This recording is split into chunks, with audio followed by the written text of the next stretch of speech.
Gas हमारा पिछला video जो था उसको मैं कॉन्सेप्ट क्लियरिंग वीडियो बोल दूंगा कि कॉन्सेप्ट क्लियर उसने हमारा किया था कि एब्स्ट्रैक्ट क्लासेस यूज़ क्यों करते हैं और इंटरफेसेस क्यों यूज़ करते हैं।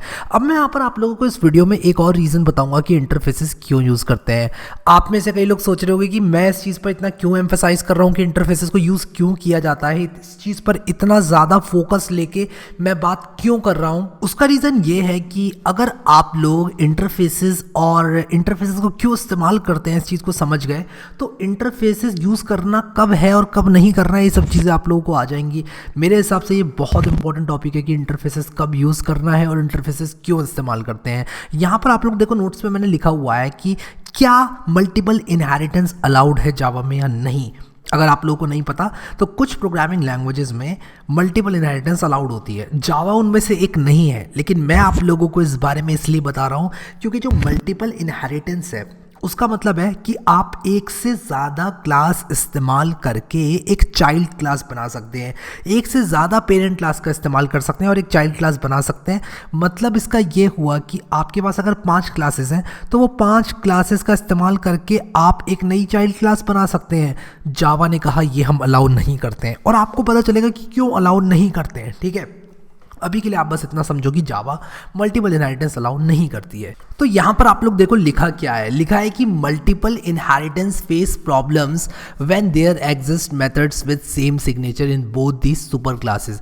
यानी कि अगर मान लो आपने 2 सुपर क्लासेस का इस्तेमाल किया तो मल्टीपल इनहेरिटेंस जो है वो प्रॉब्लम फेस करती है। अब ऐसा नहीं है कि उस प्रॉब्लम को सॉल्व नहीं किया जा सकता, बिल्कुल उस प्रॉब्लम को सॉल्व किया जा सकता है। एक प्रोग्रामिंग लैंग्वेज के पर्सपेक्टिव से अगर देखें, जैसे कि अगर हम C++ की बात करें तो C++ इस प्रॉब्लम को सॉल्व करती है।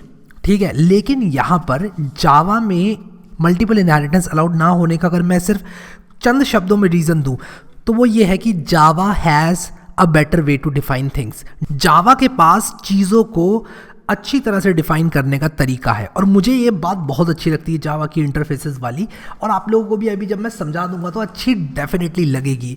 मल्टीपल इनहेरिटेंस फेस करती है प्रॉब्लम की भाई अगर देखो आपकी जो दोनों पेरेंट क्लास है उसमें सेम मेथड है तो कौन सा वाला मेथड इस्तेमाल होगा आपकी इनहेरिटेड क्लास में। अब ये एम्बिग्यूटी रिजॉल्व की जा सकती है। और भी बहुत सारी प्रॉब्लम्स हैं जो कि जावा के क्रिएटर्स ने सोचा कि यार हम अगर ये जो मल्टीपल इनहेरिटेंस वाली चीज़ है ये हम इनहेरिटेंस से अचीव ना करके इंटरफेसेस से अचीव करें तो अच्छा रहेगा। डायरेक्टली मल्टीपल इनहेरिटेंस अलाउड नहीं है जावा में, लेकिन इनडायरेक्टली मैं कहूँगा कि मल्टीपल इनहेरिटेंस अलाउड है जावा में यूजिंग इंटरफेसेस। लेकिन अगर आपसे कोई सवाल पूछता है कि भाई क्या अलाउड है मल्टीपल इनहेरिटेंस या नहीं तो उसका जवाब है नहीं। ठीक है, अब यहाँ पर देखो due to such problems Java does not support multiple inheritance directly, but the similar concept can be achieved using interfaces. A class can implement multiple interfaces. आप एक से ज़्यादा इंटरफेसेस को इम्प्लीमेंट कर सकते हो, यानी कि उसमें जो मेथड्स हैं उनको आप डिफाइन कर सकते हो अपनी क्लास में, और उसी के साथ साथ उसी समय पर एट द सेम टाइम आप एक्सटेंड कर सकते हो एक क्लास को। यानी कि आप बोल सकते हो एक्सटेंड्स क्लास 1 इम्प्लीमेंट्स इन इंटरफेस 1 इंटरफेस 2 इंटरफेस 3। यानी कि एक क्लास को आपने एक्सटेंड भी कर लिया और कुछ इंटरफेसेस को इम्प्लीमेंट भी कर लिया। ऐसा क्यों किया ये बताने के लिए मैं आप लोगों को एक डायग्राम पे लेके जाता हूँ। ठीक है, और वो डायग्राम से सब कुछ क्लियर हो जाएगा, सब कुछ। ठीक है, बस ये डायग्राम देखना अभी के लिए, और कुछ मत देखना, ये डायग्राम देखना बस और सब कुछ क्लियर हो जाएगा। मैं बताता हूँ क्यों क्लियर हो जाएगा। जब हम इनहेरिटेंस की बात करते हैं तब हम लोग एक क्लास से दूसरी क्लास को बनाते हैं। यानी कि अगर हमारे पास एक सेलफोन क्लास है तो उसको हम इनहेरिट करके एक स्मार्टफोन क्लास बना सकते हैं। सेलफोन को आप कुछ ऐसा समझ लो कि वो एक सेल्यूलर फ़ोन है, और स्मार्टफोन जो आपका जो आजकल सब लोग यूज़ करते हैं यार, कैमरे वाला फ़ोन जिसमें कि GPS भी होता है, उसमें गाने भी सुन सकते हो, यूट्यूब भी देख सकते हो, और भी 10 काम आप लोग कर सकते हो, उसको हम स्मार्टफोन बोल रहे हैं। और सेलफोन किसे बोल रहे हैं? जो पहले ज़माने में यूज़ किया जाता था, ज़माना तो यही था बट 90s में यूज़ करते थे। आपके पापा का पहला फ़ोन या फिर मे बी आपका पहला फ़ोन भी हो सकता है, एक सेल फ़ोन जिसमें कि बेसिक लाल बटन से फ़ोन कटता है, हरे बटन से उठता है, वो वाला फ़ोन। अब ये एक क्लासिक एग्जाम्पल है इंटरफेसेस को समझाने के लिए, और आपको ये एग्जाम्पल कई जगह मिलेगा।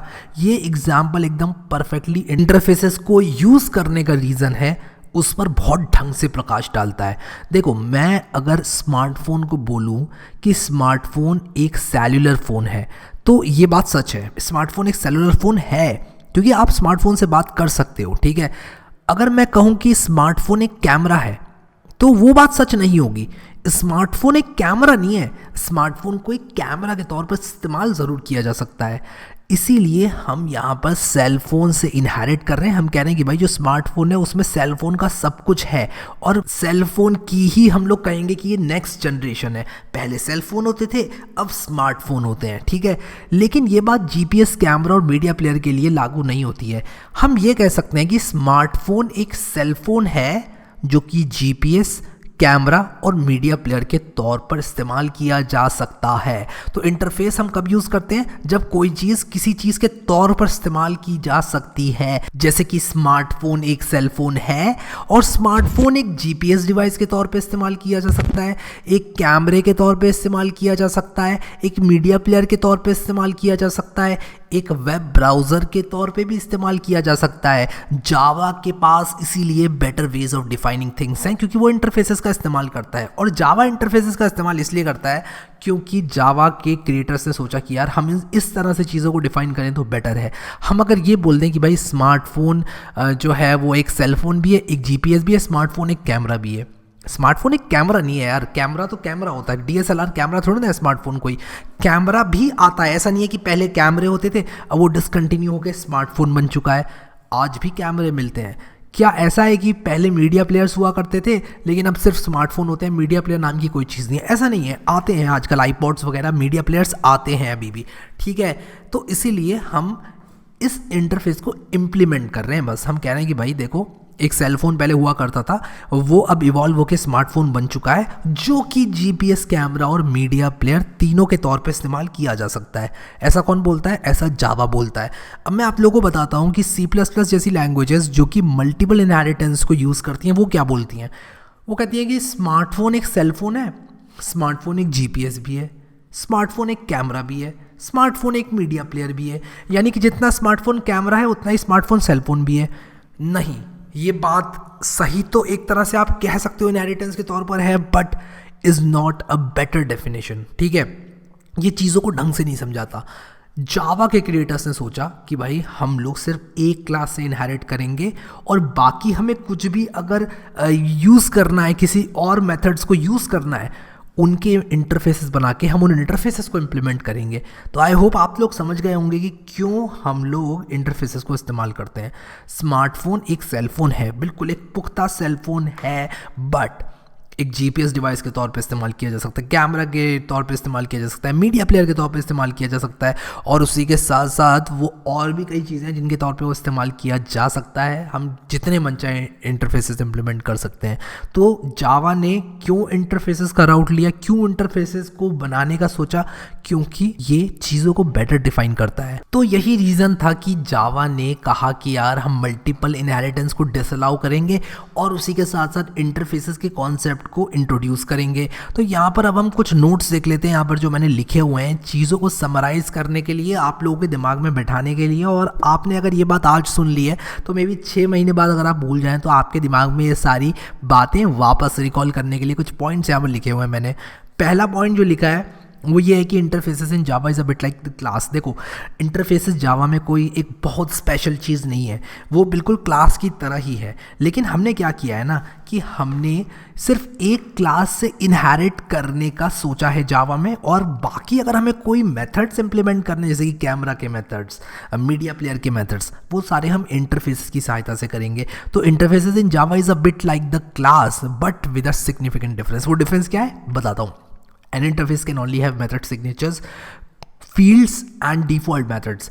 अब जो इंटरफेस के अंदर आप फील्ड्स डालोगे वो कांस्टेंट होंगी, और इसका डेमोन्स्ट्रेशन मैं आप लोगों को दिखा देता हूँ। ये वैसे मैंने आप लोगों को पिछले वीडियो में भी बताया था, बट यहाँ पर आप लोग देखो, जब हम इसकी जो इंटरफेसेस की प्रॉपर्टीज़ हैं उनको हम अपडेट करने की कोशिश कर रहे हैं तो ये यहाँ पर बोल रहा है कि ये वेरिएबल फाइनल है, आप इसको अपडेट नहीं कर सकते, ठीक है। सो आई होप कि ये चीज़ आप लोगों को क्लियर हो गई है। अगला पॉइंट जो मैंने लिखा है वो ये है कि the class implementing an interface.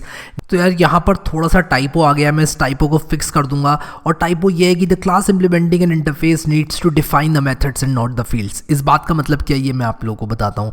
जैसे मान लो मेरे पास ये एक इंटरफेस है हॉर्न बाइसिकल, और मैंने यहाँ पर मान लो लिख दिया public int x is equal to 45 मान लो लिखा हुआ है। तो मुझे इस 45 को वापस से यहाँ पर क्लास में ओवरराइड करने की ज़रूरत नहीं है। हालांकि कि मैं यहाँ पर लिख सकता हूँ public int x is equal to 5, और मैं ये चीज़ अगर लिखूँगा और यहाँ पर मैं A1 साइकिल का x जो है वो प्रिंट करने की कोशिश करूँगा, तो आप लोग देखना यहाँ पर क्या होगा। मैं इसको x को प्रिंट करने की कोशिश कर रहा हूँ और यहाँ पर देखो 5 यहाँ पर आ गया। यानी कि आप अपनी क्लासेस में इनको ओवरराइट कर सकते हैं, लेकिन ज़रूरी नहीं है कि आप इनको ओवरराइट करें प्रॉपर्टीज़ को। अगर मैं यहाँ पर पब्लिक इंट x5 नहीं लिखता, मैं इनफैक्ट इसको कमेंट आउट कर देता हूँ कुछ इस तरह से, तो यहाँ पर आप लोगों को 5 की जगह ये 45 प्रिंट करके देता है, जैसे कि आप देख सकते हो। ठीक है, तो अगर आप लोगों ने कुछ प्रॉपर्टीज़ यहाँ पर डाल रखी हैं अपने इंटरफेसेस के अंदर, तो ज़रूरी नहीं है कि आप इनको ओवरराइट करें। ठीक है, लेकिन ये जो मेथड्स हैं इनको आपको इम्प्लीमेंट करना ज़रूरी है। ठीक है, और ये नोट्स में थोड़ा सा टाइपो है पॉइंट नंबर 3 में, इसको हम लोग ठीक करेंगे। मैं इसको ठीक करके डालूंगा, और बाय एनी चांस मैं भूल जाता हूँ इसको ठीक करके डालना, तो the class implementing an interface needs to define the methods not fields. ठीक है, but not the fields, not necessarily the fields. इस पॉइंट को थोड़ा सा मुझे क्लियरली लिखना चाहिए था। मैं फिर से पॉइंट रिपीट करता हूँ, the class implementing an interface needs to define the methods necessarily not the fields. ठीक है, फील्ड्स को आप ज़रूरी नहीं है कि डिफ़ाइन करें, बट मेथड्स को आपको डिफ़ाइन करना ज़रूरी है। पॉइंट नंबर 3 में मैंने पता नहीं मैं क्या सोच रहा था जब मैं इसको लिख रहा था, थोड़ा सा टाइप हो गया है। पॉइंट नंबर 4 देखते हैं। You can create a reference of interfaces but not the object. आप इंटरफेसेस का ऑब्जेक्ट क्रिएट नहीं कर सकते, आप इंटरफेसेस का रेफरेंस क्रिएट कर सकते हो। और ये बात क्लियर होगी यहाँ पर जब मैं आप लोगों को पॉलीमॉर्फिज्म यूजिंग इंटरफेसेस बताऊंगा, और इस शब्द में जितना डर आप लोगों को लगता है ना सुनने में, वो बिल्कुल नहीं लगेगा। और उसका रीज़न ये है कि मुझे भी ये सुन के बहुत डर लगता था कि यार पॉलीमॉर्फिज्म यूजिंग इंटरफेसेस क्या मतलब हो इस बात का, आप लोगों को क्लियरली बताऊंगा। ठीक है, तो यहाँ पर आप लोग देखो अगला point, interfaces methods are public by default का मतलब है कि आप इंटरफेसेस के मेथड में या तो पब्लिक डालें या ना डालें। ये आपको बोल देगा कि भाई ये जो मॉडिफायर पब्लिक है ना, ये रिडंडेंट है, क्योंकि आपने इसको इंटरफेस में बनाया है। इसकी जो प्रॉपर्टीज़ और मेथड्स हैं वो ऑलरेडी पब्लिक होती हैं। ठीक है, तो आपको पब्लिक एक्सप्लिसिटली लिखने की ज़रूरत नहीं है। तो ये कुल मिला के सिर्फ यही बात आपको बोल रहा है, और यही पॉइंट मैंने लिखा हुआ है। आई होप कि इंटरफेसेस आप लोगों को समझ में आ गया अच्छी तरह से, बट और क्लियर हो जाएगा जब आप आने वाले वीडियोस को देखोगे और एक्सरसाइज को सॉल्व करोगे। इंटरफेसेस क्लास की तरह ही है, बट कुछ डिफरेंस है जो कि हमने इस वीडियो में देखा। अगर आप लोगों ने अभी तक ये प्लेलिस्ट एक्सेस नहीं करी है तो इसको ज़रूर एक्सेस करना, और उसी के साथ साथ अगर आप लोगों ने यहाँ पर बेसिक कॉन्सेप्ट ऊप के नहीं देखे हैं, जो ऑब्जेक्ट ओरिएंटेड प्रोग्रामिंग के बेसिक कॉन्सेप्ट मैंने बताए हैं, तो वो आप लोग ज़रूर देखना शुरू में, क्योंकि बहुत सारे लोग जो हैं इस प्लेलिस्ट को बीच से एक्सेस करके देखने स्टार्ट कर देते हैं और उनको पता ही नहीं होता है कि इन वीडियोज़ की एक प्लेलिस्ट बनी हुई है। इसलिए मुझे बताना पड़ता है हर वीडियो में। अभी के लिए इस वीडियो में इतना ही guys. Thank you so much guys for watching this video, and I will see you next time.